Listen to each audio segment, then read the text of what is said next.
Halo guys, sebelum lanjut jangan lupa subrek. Kilatan perak yang tertunda itu mengguncang Hauiwei dengan kekuatan, menggunakan bagian atas tanduknya, penuh dengan niat jahat. Dan di lokasi sebelumnya dari kelompok Long Hao Shen, kilatan perak yang tak terhitung jumlahnya muncul, dengan panik menjerat di udara. Siluet keperakan menghilang di udara pada saat berikutnya, sebelum muncul kembali 3 detik kemudian. Tujuannya adalah untuk mengikuti kelompok Long Hao Shen menggunakan kekuatan spasial dan membunuh mereka, tapi sayangnya gagal dalam usahanya. Benar, yang mengejar adalah South Cat King. Menjadi binatang ajaib dari peringkat ke-10, persepsinya bahkan lebih menakutkan dari apa yang kelompok Long Hao Shen bisa bayangkan. Setelah udara di sekitarnya dipenuhi dengan esensi spasial, semua yang ada di ruang lingkupnya berada di bawah kendalinya. Setelah habitatnya diserang, South Cat King mengaku menghindari mengambil risiko, tetapi setelah memastikan semua kerabatnya aman, South Cat King melakukan pencarian menyeluruh. Setelah memastikan tidak ada ancaman lain, South Cat King mengejar mereka, penuh dendam. Ketika datang pada mereka, itu bahkan mengandalkan teleportasi spasial berulang. Jika saran Han Yu datang sedikit kemudian, mungkin mereka akan terkena serangan mengerikan dari South Cat King. Dan hal yang sama akan terjadi jika reaksi Long Hao Shen hanya sedikit lebih lambat. Dan hal penting lainnya adalah bahwa Hauiwei memiliki Essence of Disorder elemen kuinari yang disiapkan sebelumnya, yang meledak seketika saat ini, mengulur waktu yang berharga untuk grup. Pada saat Long Hao Shen membawa semua orang kembali ke Menara Keabadian, ia menemukan bahwa pakaian di dalam baju besinya benar-benar basah oleh keringat. Sesaat sebelum benar-benar berbahaya, dia merasakan kematian lebih dekat dengan mereka dalam petualangan ini daripada saat mereka melawan Ahbao. Bahkan jika Ahbao bahkan lebih kuat, dia belum menembus langkah ke-9, dan penghilang pemburu iblis itu sama. Namun, Raja Sketsau ini tidak hanya setara dengan pembangkit tenaga manusia dari langkah ke-9, itu juga ahli dalam pelanggaran. Jika serangannya benar-benar berhasil, tidak satu pun dari mereka yang berhasil keluar. Di depan kekuatan absolut, bahkan alat surgawi tidak akan berdaya. Ekspresi di wajah mereka sangat tidak sedap dipandang, terutama untuk Long Hao Shen yang kesalahan fatalnya bisa menjadi alasan kematian seluruh tim mereka. Semua orang terdiam, dan semua orang tampak basah oleh keringat. Tidak ada yang akan takut di depan kematian, terutama ketika diletakkan dalam jarak yang begitu dekat darinya. Long Hao Shen mengatupkan giginya erat-erat, tetap diam untuk waktu yang lama. Tampak putus asa, Hauiwei merangkak di lantai. Beruntung pada saat dia meluncurkan Essence of Disorder, Han Yu telah melepaskan kekuatan tangguh dari Spiritual Staff of Blessing of Light, memastikan dia pulih dengan cepat. Kalau tidak, cerukannya dari pelepasan mantra yang begitu kuat akan menjadi lebih besar. Essence of Disaster pada awalnya adalah sihir bawaan Hauiwei, dengan kekuatan yang tidak diragukan lagi, tetapi titik lemahnya tetap bahwa tidak peduli seberapa kuat Hauiwei, melepaskan mantra ini akan hampir menghabiskan semua energi spiritualnya. Namun, pukulan sebelumnya mengungkapkan kekuatan sebenarnya yang dicapai Hauiwei setelah berevolusi. Ketika diserang oleh elemen Penta Essence of Disaster, bahkan pembangkit tenaga listrik dari langkah ke-9 tertunda selama lebih dari 5 detik. Seorang pengguna atribut spasial seperti South Cat King tidak dapat berjuang bebas dari efek mantra, hanya menjaga dirinya tidak terluka paling banyak. Maaf semuanya, saya perlu meninjau kembali keputusan saya. Perencanaan saya tidak cukup menyeluruh, menempatkan kelompok kami dalam bahaya besar. Sebagai kapten, tanggung jawab ada pada saya. Bos, jangan seperti ini. Siapa yang menyangka bahwa South Cat King akan sekuat itu? Sambil menanggung serangan balik dari kompor spiritualnya, Sima Xian berkata dengan tergesa-gesa. Han Yu juga mengangguk, itu benar. Semua ini melampaui harapan kami. Itu semua tanggung jawab kita. Jangan hanya menyalahkan diri sendiri. Membiarkan senyum pahit, Long Hao Shen menggelengkan kepalanya. Tidak. Sebagai kapten, saya masih membawa Anda ke sana meskipun menyadari bahwa kita mungkin akan bertemu dengan South Cat King yang kuat. Ini sudah menjadi kesalahan. Seandainya seseorang telah hilang hari ini, saya tidak akan pernah bisa memaafkan diri saya sendiri selamanya. Saya yang salah. Sebagai hukuman untuk itu, saya akan melepaskan semua keuntungan dan pil boa hutan yang akan kita peroleh dari perjalanan ke sini. Kapten, yang salah seharusnya aku. Itu semua karena keegoisanku, jadi aku, meskipun teguh, Wang Yuan-Yuan mau tidak mau mengeluarkan jejak merah di rongga matanya. Orang yang paling diuntungkan dari pembunuhan Sauskates adalah dia, dan justru karena dia kekurangan peralatan atribut spasial, Long Hao Shen melakukan usaha ini. Mengungkapkan sedikit senyuman, Long Hao Shen mengangkat tangannya untuk menghentikan Wang Yuan-Yuan dari mengatakan lebih banyak, baiklah, kita akhirnya bisa dianggap aman. Saya sekarang pasti akan lebih berhati-hati ketika merencanakan tindakan kita selanjutnya. Semua orang harus pergi istirahat yang baik. Setelah 2 teleportasi ini, kita harus tinggal di sini untuk waktu yang lama sebelum keluar. Ini harus menghindari bertemu dengan South Cat King yang menunggu untuk menyergap kita untuk keluar. Khususnya Lin Xin dan Simasian yang menderita efek samping dari kompor spiritual mereka atau Hauiwei yang membutuhkan waktu untuk pulih setelah melepaskan Essence of Disaster dan bahkan Long Hao Shen membutuhkan waktu untuk istirahat. Faktanya, saat menggunakan Storm of Blades, dia juga menggunakan kombinasi kekuatan penyimpanan dan meskipun itu tidak menggunakan niat pedangnya, konsumsi energi spiritualnya sangat besar. Kompor pemberkahan cahaya spiritual Han Yu dihentikan sebelum berakhir karena teleportasi, jadi semua orang jelas agak terpukul. Meskipun mereka gagal menemukan jejak klan ular iblis, keuntungan mereka masih berlimpah, baik itu dari boas hutan atau Sauskates, mereka semua adalah harta langka. Long Hao Shen yakin bahwa karena Dewa Ular Iblis Andromalius bersedia menghabiskan begitu banyak waktu di rawa kesuraman ini, pasti ada sesuatu yang menariknya ke sini. Dia tidak mungkin tidak menyadari keberadaan habitat Sauskates di sini, atau tentang makhluk-makhluk yang menargetkan kelompok Long Hao Shen ini. Meskipun perusahaan ini berbahaya, hasilnya tidak diragukan lagi luar biasa. Setelah mengumpulkan 11 Sauskates secara total, membuat satu equipment legendari per orang seharusnya bisa dilakukan dengan mengandalkannya. Dengan demikian, Long Hao Shen saat ini tidak sedikit pun khawatir. Hadiah mereka sudah banyak, dan keuntungan yang bisa mereka peroleh dengan membunuh ular iblis akan lebih besar lagi. Jika musuh tidak terkalahkan, mengakhiri perjalanan pembantaian mereka di sini, itu sudah cukup baik.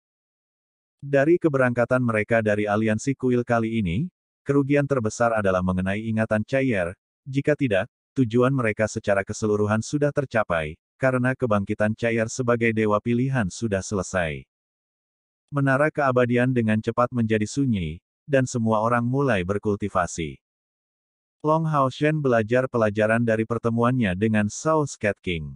Dia harus lebih berhati-hati sejak saat itu. Waktu istirahat dan reorganisasi ini memakan waktu tidak kurang dari 3 hari.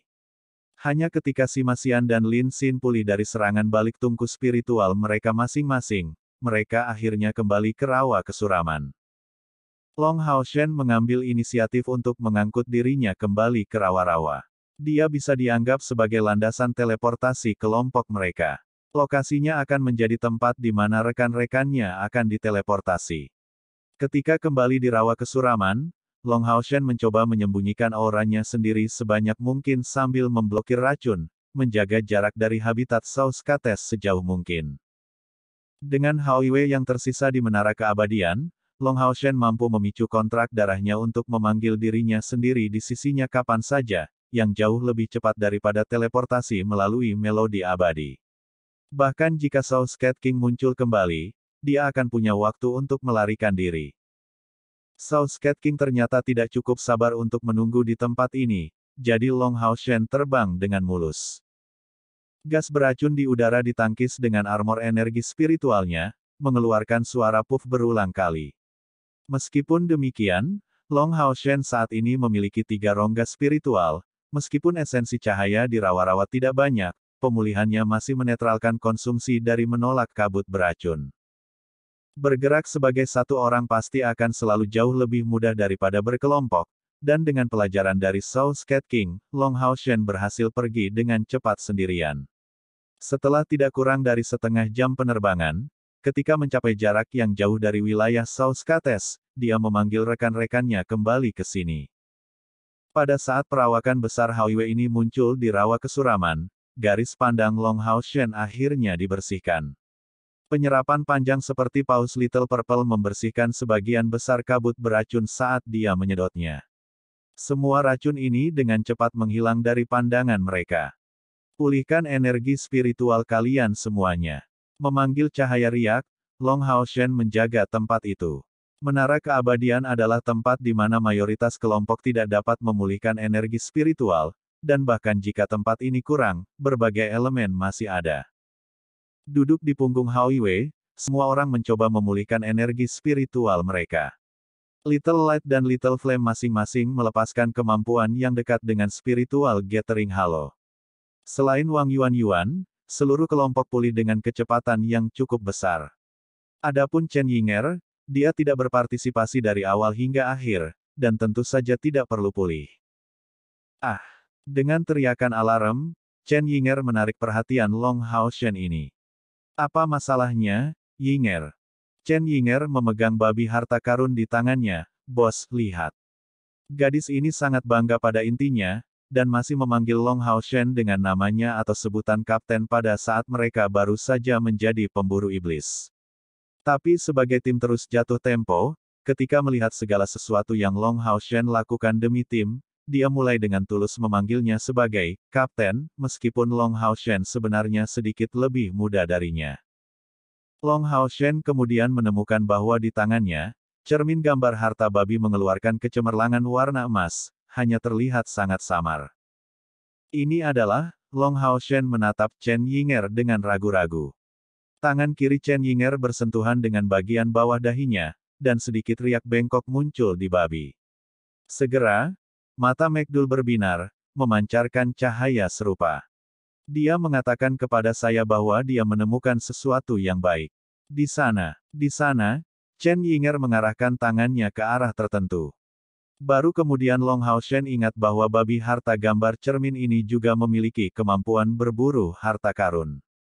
Meskipun demikian, dia tidak bisa tidak merasa agak tidak yakin. Bagaimanapun juga, dalam perjalanan mereka sebelumnya ke Illusory Paradise, dia tidak melihat tampilan kemampuan ini dari si kecil. Apakah informasinya dapat dipercaya? Mengapa dia tidak membantu kita terakhir kali, ketika kita sedang mencari kompor spiritual di Illusory Paradise? Setelah bertanya kepada McDoul, Chen Yinger menjawab, McDoul berkata bahwa kekuatan suci Dewi Alam bertindak sebagai perisai di surga ilusi, menghalangi kemampuannya untuk mendeteksi harta karun di sana. Tapi dia yakin bahwa benar-benar ada harta yang bagus di arah ini. Dia tidak tahu tentang kekhususannya, tapi itu pasti setidaknya satu harta atribut cahaya. Long Hao Shen bertanya, dapatkah McDoul merasakan tingkat bahaya di sekitar lokasi harta ini? Chen Yinger menggelengkan kepalanya, dia tidak mampu mengatakan itu. Kemampuan ini hanya memberikan lokasi kasar dari harta itu. Kami sekarang sekitar 10 km jauhnya dari harta karun itu. Semakin dekat kita dengan harta itu, semakin akurat kemampuannya untuk menemukan. Long Hao Shen menyipitkan matanya, bergumam sebagai reaksi, jika memang ada harta karun di sini, mungkin itu adalah target dari Dewa Iblis Ular Iblis. Setelah semua orang pulih dalam energi spiritual, saya akan melihatnya. Ini tidak benar-benar menunjuk kelompok, tapi Long Hao Shen yang membuat tekad untuk pergi sendiri, setelah semua setidaknya mereka lebih aman akan menjadi. Chen Yinger mengajukan diri untuk menemani, bos, maka saya akan membawa McDoul dan mengikuti. Long Hao Shen mengangguk menerima. Membawa Chen Yinger bersama itu perlu. Lebih tepatnya, ini tentang membawa cermin gambar harta karun babi McDoul. Jika indranya menjadi lebih akurat, menyuruhnya menunjukkan jalan secara alami akan menghasilkan jalan memutar yang lebih sedikit, tetapi hanya Chen Yinger yang dapat berkomunikasi dengannya. Long Hao Shen tidak mau membiarkan dia memimpin, karena mereka cukup berpengalaman untuk mengkonfirmasi bahwa reputasi sebagai tanah kematian rawa suram bukan hanya rumor. Jika keberuntungan mereka menjadi buruk, mungkin mereka semua akan mati di sini. Tidak mengherankan bahwa Dewa Ular Iblis Andromalius, yang memerintah Provinsi Ular Iblis, telah tinggal di sini begitu lama tanpa menemukan target yang ditentukan. Hanya ketika rekan-rekannya memulihkan keseluruhan energi spiritual mereka, Long Haoshen membawa mereka kembali ke menara keabadian, demi membuat persiapan mereka. Dengan cara ini dia juga mengkonfirmasi batasnya dalam jumlah kemungkinan teleportasi. Setelah melalui perbaikan terus-menerus, Long Haoshen saat ini memiliki kemampuan untuk menyelesaikan 2 teleportasi kolektif dalam waktu singkat. Satu akan instan, sedangkan yang kedua akan membutuhkan dia untuk meluangkan waktu untuk membaca mantra. Karena mereka sangat mungkin diambang bertemu dengan Dewa Ular Iblis, dia jelas tidak akan berani gegabah, dan lebih suka menunggu beberapa jam lagi, untuk menghindari risiko menempatkan rekan-rekannya dalam bahaya besar. Chai'er berdiri dengan tenang di samping, melihat Long Haoshen dan yang lainnya mendiskusikan rencana dan tindakan balasan. Tanpa perintah dia mulai cemberut, karena jelas bahwa Long Haoshen tidak termasuk dia dalam rencana. Hal ini membuat Chai'er merasa sangat tidak puas. Aku juga ingin dimasukkan dalam rencanamu. Chai'er diperpanjang kepalanya di sisi wajah Long Haoshen ini. Saat rambut lembutnya bersentuhan dengan wajah Long Haoshen, membuatnya merasakan aroma familiarnya, Long Haoshen berbalik kaget, menatap matanya, dan merasakan beberapa perbedaan dalam dirinya. Apakah kamu bisa mengendalikan kemampuan bertarungmu? Long Haoshen bertanya dengan tergesa-gesa, penuh kendali diri. Jauh di lubuk hatinya, dia memiliki keinginan untuk memberikan ciuman tiba-tiba di pipinya. Chai'er mengangguk, tidak masalah. Ketika menjadi berbahaya, saya sepertinya bisa memasuki kondisi khusus, memungkinkan saya untuk bertarung. Merasa tak berdaya, Long Haoshen memberinya tanggapan, tapi bagaimana aku bisa membiarkanmu menghadapi situasi bahaya? Musuh yang akan kita hadapi selanjutnya kemungkinan besar akan menjadi yang paling sulit untuk ditangani di seluruh rawa kesuraman. Dalam ketidakpuasan, Chai'er menjawab, saya tidak peduli. Aku ingin pergi. Bukankah kamu memberitahuku bahwa aku seharusnya menjadi wakil kapten dari pasukan perburuan iblis kita? Bagaimana saya bisa ditinggalkan di sini sendirian ketika semua orang akan berperang? Dan mungkin beberapa ingatanku akan kembali melalui pertempuran. Setidaknya aku bisa mengingat tentang pertarungan. Melihat tampilan mendesak Chai'er, Long Haoshen menjawab, agak tak berdaya, oke. Tapi kamu harus mendengarkan rencanaku, dan tidak bisa bertindak membabi buta tanpa berpikir. Oke, kali ini, Chai'er tampak senang saat dia menjawab. Sejak kehilangan ingatannya, dia telah mengikuti Long Haoshen untuk waktu yang baik. Keadaan panik, ketidakberdayaan, dan kehilangan aslinya berangsur-angsur menjadi tenang, ketika dia mengetahui bahwa mengikuti orang-orang ini sebenarnya tidak buruk. Mereka sangat peduli padanya, dan semuanya sangat menghormati Long Haoshen. Chai'er mendengar Long Haoshen mengatakan bahwa di seluruh tim, mereka adalah 2 yang termuda. Dalam keadaan seperti itu, bagaimana Long Haoshen mendapatkan rasa hormat seperti itu dari rekan-rekannya? Chai'er selalu merasa bingung atas masalah ini, tetapi secara bertahap menemukan jawabannya selama kerja keras mereka di rawa kesuraman. Kepercayaan mereka datang dari kekuatan dan sikapnya. Sebagai kapten dari pasukan pemburu iblis ini, Long Haoshen selalu memimpin untuk menghadapi musuh terkuat, dan tidak akan menyia-nyiakan biaya apapun untuk datang membantu ketika yang lain membutuhkan perlindungannya. Dan kemudian, ada juga kemampuan memerintah dan perencanaannya yang luar biasa. Semua rencananya tanpa gagal akan mendapatkan persetujuan dari tim. Meski begitu, dia akan tetap mempertimbangkan saran rekan-rekannya untuk memperbaikinya.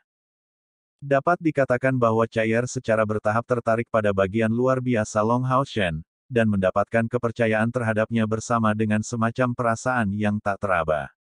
Dia merasa tergesa-gesa untuk memulihkan ingatannya, berpikir, itu cukup bagus bahwa dia pacarku, tapi bagaimana bisa ada perasaan di antara kami berdua?